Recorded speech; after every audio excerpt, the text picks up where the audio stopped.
There are just some games where the Celtics just go completely cold, and the Magic caught them out. The Magic protect their home court, defeating the Boston Celtics in Game 3, 95-93. And at the start of this game, I thought it was going to be more of the same story like it was back in Boston, because for like the first 6 or 7 minutes or so, the Orlando Magic were only getting buckets from Paolo and Franz once again. Shocked, surprised. While Jason Tatum for the Boston Celtics, who missed Game 2, came back in this one, and he looked like he was about to cook starting in that first quarter. But then something changed for the Orlando Magic, and it wasn't like one guy finally stepping up like, oh wow, we finally have like a third star or third player sort of performance.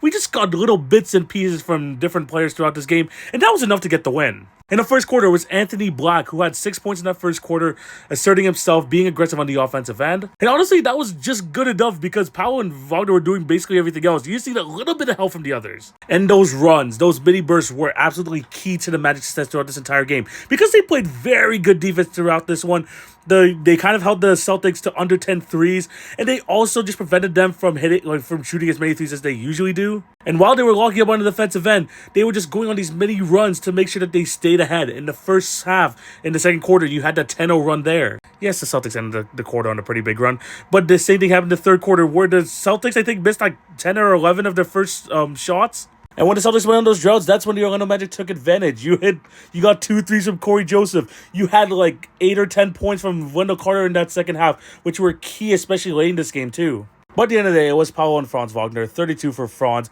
who struggled from the three-point line, but he did hit 3. But he was the key to victory, especially for them late. And Paolo had 29 points, not as efficient.